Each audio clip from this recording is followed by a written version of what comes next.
just think first and foremost with him, just he can affect the game in multiple ways.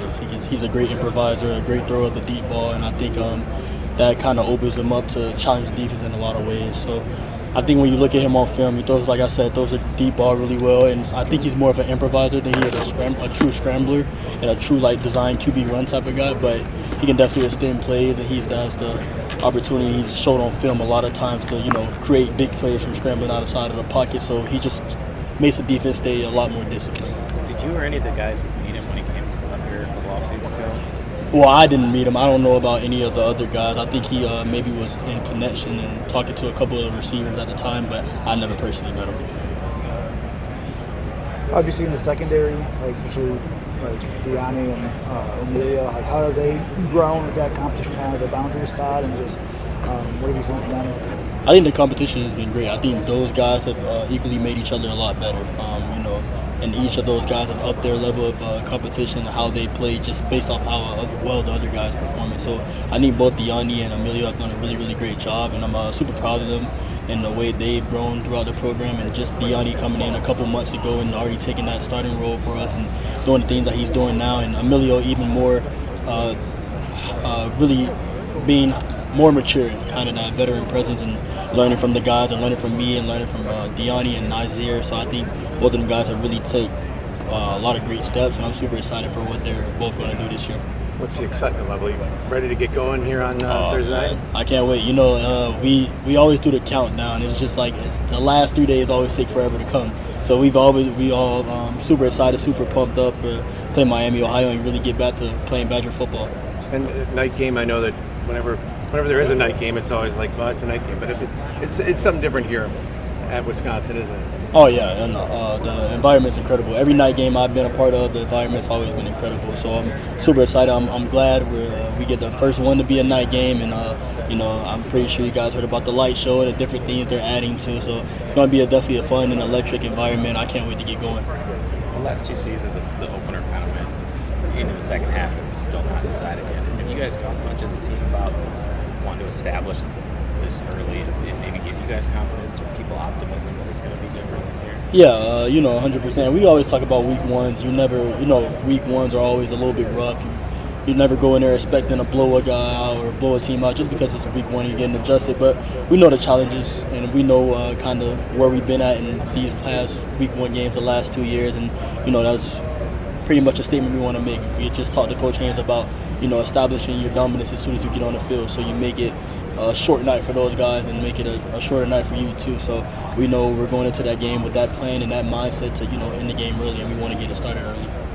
With not practicing for a good chunk of fall camp, was there anything that kind of allowed you to focus on that maybe was different than other fall camps for you, or kind of how did that affect this past month for you? Yeah, for me, not being able to practice allowed me to grow as much off the field as I did in any previous off season. Not being able to practice as much, got to watch film, really study Miami, Ohio a little bit more.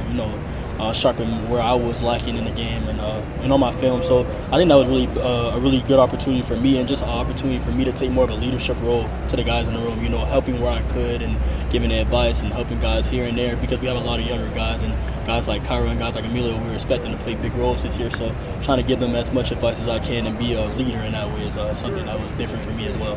With Cairo, are you ready to go, 100% ready to go? Yeah, I'm ready to go. I'll be out there. Practicing this week? Yes, sir.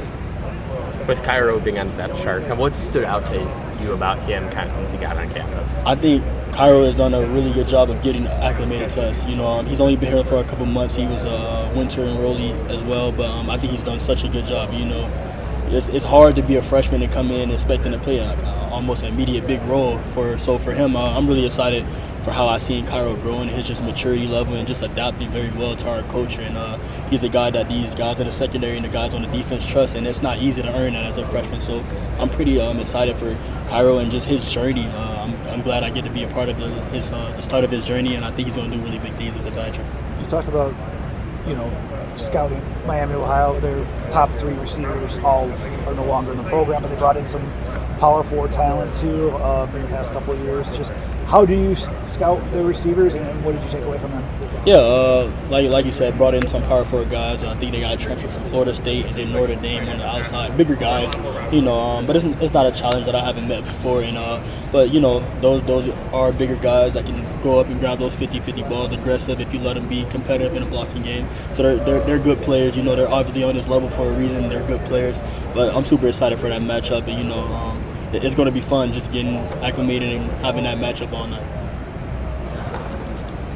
How early in the process do you start watching Miami of Ohio and start preparing for them ahead of week 1? It's a little bit different, just with a week 1 game, especially on a Thursday, because you don't get a full week. We're not used to having a Thursday type of game, but you don't want to watch too much, get too acclimated on their tendencies, because they have a whole new roster, honestly. New quarterback, new receivers, same offensive coordinator, same head coach, but different people. So you don't want to watch too much on their tendencies for last year, because they can come out and run something completely different. So started watching about last week a little bit, just here and there, and then as the game week came, started prepping and acclimating even more.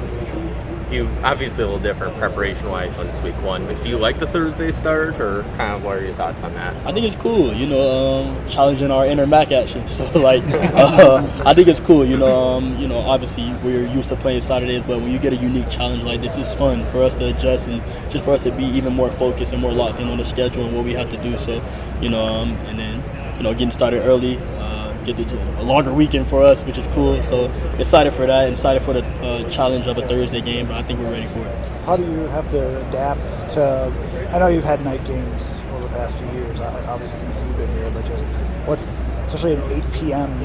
game, just how does it change compared to an early or mid-afternoon game?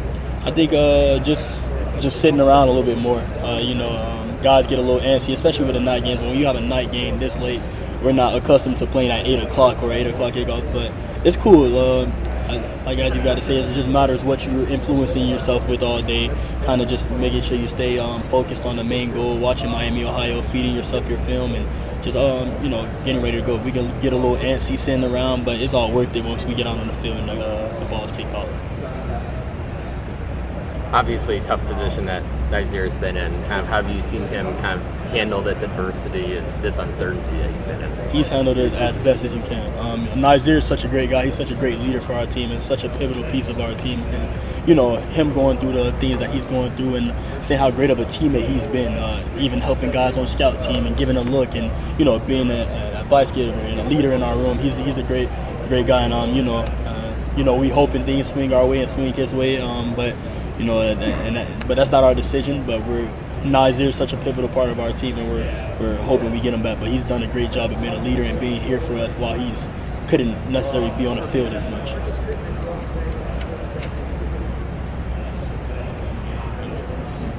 Thanks. Thank you guys. I appreciate it.